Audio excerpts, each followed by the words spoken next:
Mari kita budayakan kembali, mari kita kembalikan lagi bahwa pemimpin itu memang pemimpin yang dikehendaki oleh Tuhan, oleh alam. Pemimpin yang berwahyu, wahyu yang sejati, wahyu kepemimpinan yang sejati, wahyu keprabon yang sejati. Pemimpin yang mengerti GBHN, garis besar haluan Nusantara. Pemimpin sekarang itu tidak cukup memahami ini. Aku tidak bermaksud menyinggung pihak-pihak tertentu, tidak, ge. Ini semuanya seperti itu. Pada waktu beberapa waktu belakangan ini, rata-rata pemimpin itu seperti itu, yaitu pemimpin yang ingin menyenangkan semua pihak demi mempertahankan kekuasaan. Kita harus kembali ke akar budaya Nusantara kita, bahwa seorang pemimpin adalah seseorang yang memang dikehendaki Tuhan, seseorang yang memang dikehendaki alam untuk menjadi pemimpin. Padahal seorang pemimpin adalah seorang yang kedunungan wahyu dan bertindak berdasarkan program aplikasi yang ada dalam wahyu itu. Untuk itu, maka dia harus memiliki wahyu. Dan dia akan bertindak, berpikir berdasarkan wahyu itu. Aku menegaskan ini kembali karena ini sangat penting, sangat mendasar. Karena kalau tidak, kehidupan kita nanti akan kehilangan kendali, kehilangan arah kepemimpinan. Kita nanti akan gagal mewujudkan hamemayu hayuning bawono. Kita semua, apalagi yang mereka yang merasa sebagai pemimpin, akan gagal menjadi kesatria yang paripurna.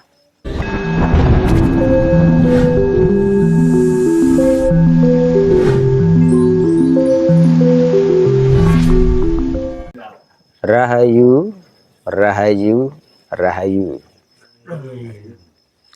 Selamat sejahtera, nggih. Ketemu lagi dengan Sri Teguh Bunga Dharma. Aku saat ini ada di lereng Muria, di kaki Gunung Kelir. Jadi hawanya sangat dingin. Ini aku pakai sarung untuk kemul. Suaranya agak bergetar karena kedinginan gitu. Jadi mohon dimaklumi, nggih.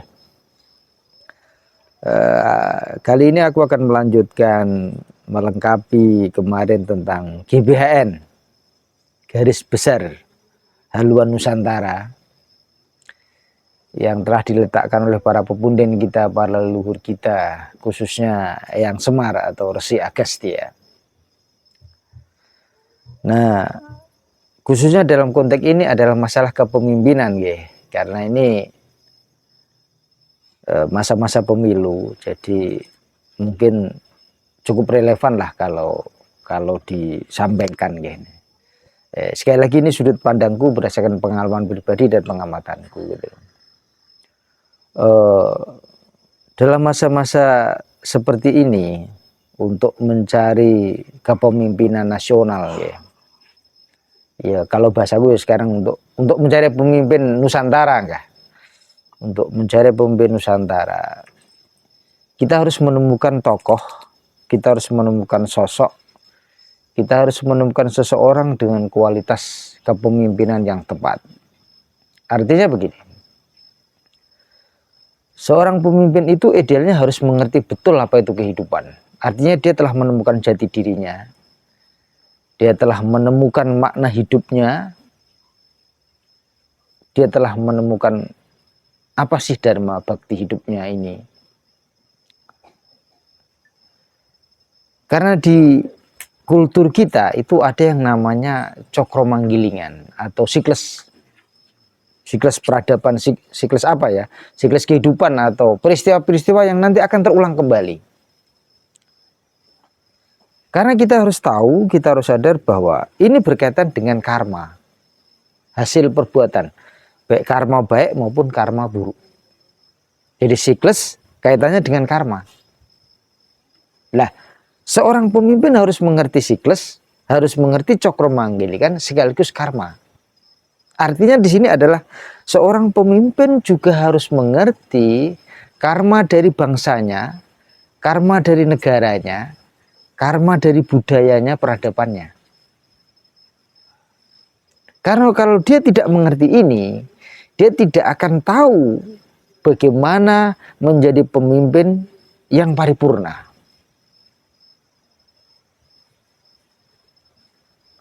Kalau panjenengan amati, Pemimpin sekarang ini kesannya adalah pemimpin yang ingin menyenangkan semua pihak, yang hanya menuruti keinginan semua pihak.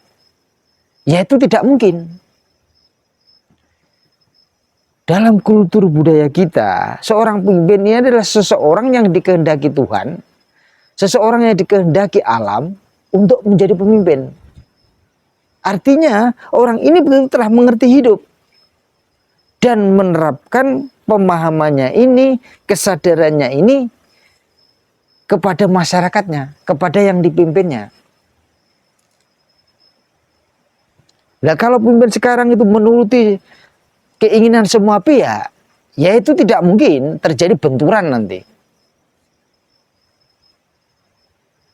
Jadi seorang pemimpin dalam kultur budaya kita, peradaban kita, harusnya adalah seseorang yang mengerti tentang hidup, tentang karma-karma kehidupan berbangsa bernegara kita, mengerti akar budaya permasalahan kita, akar dari peradaban permasalahan peradaban kita, harus mengerti betul. Karena siklus ini pasti berkaitan dengan karma. Oh, di masa lalu pernah terjadi apa? Maka dalam wujudnya sekarang itu seperti apa? Dan bagaimana solusinya? Seorang pemimpin tidak harus mengerti semua hal, tidak harus. Tetapi seorang pemimpin harus mengerti dasar-dasar kepemimpinan, yaitu mengerti hidup, mengerti karma, mengerti siklus ini tadi. Coba jangan perhatikan sekarang. Pemimpin sekarang itu tidak cukup memahami ini. Aku tidak bermaksud menyinggung pihak-pihak tertentu, tidak, ge. Ini semuanya seperti itu. Pada waktu beberapa waktu belakangan ini, rata-rata pemimpin itu seperti itu, yaitu pemimpin yang ingin menyenangkan semua pihak demi mempertahankan kekuasaan. Kita harus kembali ke akar budaya Nusantara kita, bahwa seorang pemimpin adalah seseorang yang memang dikehendaki Tuhan, seseorang yang memang dikehendaki alam untuk menjadi pemimpin. Sehingga ketika dia memimpin itu tidak hanya sekedar untuk menyenangkan semua pihak, tapi memang untuk menjalankan dharma baktinya, tugas yang telah diberikan kepadanya. Atau bahasa yang kemarin telah dibingung adalah seorang pemimpin adalah seorang yang kedunungan wahyu dan bertindak berdasarkan program aplikasi yang ada dalam wahyu itu. Itu pemimpin. Dan menurutku ini adalah yang tepat pemimpin seperti itu untuk tampil.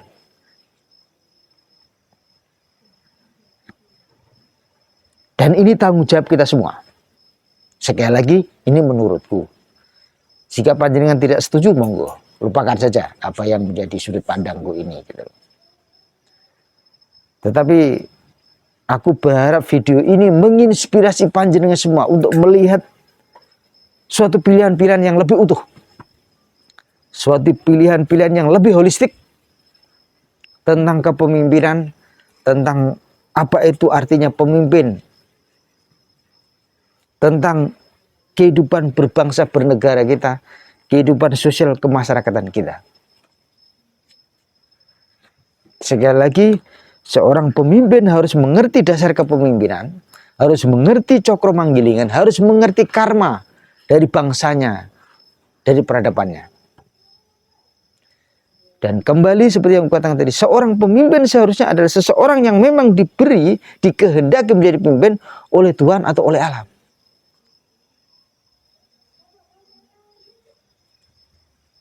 Dan untuk itu, maka dia harus memiliki wahyu.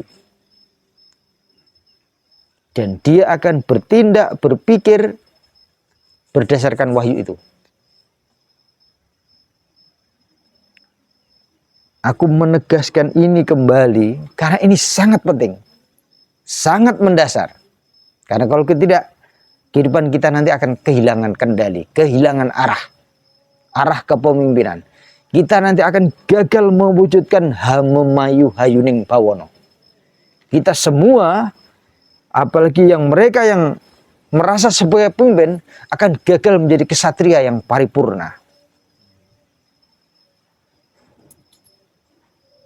Warisan adiluhung ini, kepemimpinan adiluhung ini harus kita bangkitkan kembali. Harus kita lakoni kembali. Dan percayalah, ketika kita memahami ini dengan tepat, maka alam akan memberikan jalannya. Alam akan mengantarkan para kesatria-kesatria sejati ini menuju panggungnya, menuju peran sejatinya. Seperti yang kukatakan dalam hampir semua videoku, kita semua harus siap. Sudut pandang kita, kesadaran kita harus berubah.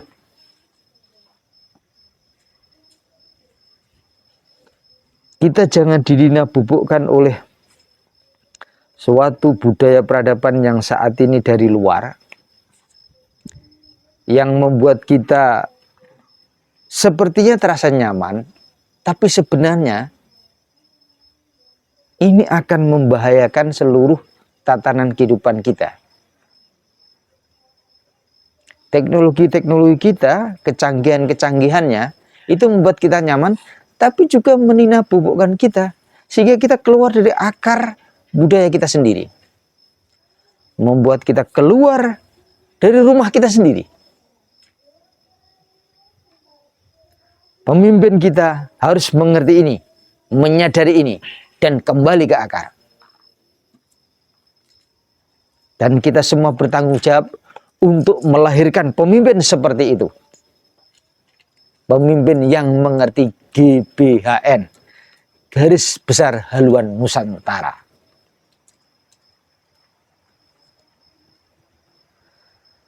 Aku berharap momentum pemilu ini menjadi renungan sekaligus aplikasi kesadaran kita untuk membangkitkan budaya adiluhung, peradaban adiluhung yang pernah ada untuk hadir dalam kekinian. Kita semua bertanggung jawab.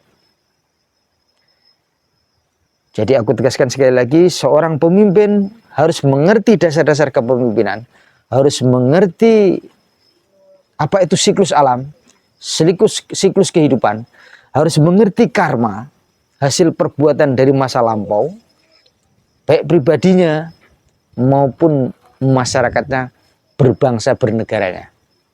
Hanya dengan begitu dia akan mengerti akar permasalahan dan tahu bagaimana mengambil atau memberi solusi atas permasalahan itu. Dan di atas segalanya, mari kita budayakan kembali, mari kita kembalikan lagi bahwa pemimpin itu memang pemimpin yang dikehendaki oleh Tuhan, oleh alam. Pemimpin yang berwahyu, wahyu yang sejati, wahyu kepemimpinan yang sejati, wahyu keprabon yang sejati. Semoga video singkat ini melengkapi pemahaman kita tentang GBHN, Garis Besar Haluan Nusantara, yang telah dicanangkan oleh para pemuda kita, para leluhur kita, yang telah dicanangkan oleh roh Danyang Nusantara, Eyang Semar, Sang Hyang Ismoyo, Resi Agastya. Dipahami nggih? Matur nuwun. Rahayu, rahayu, rahayu.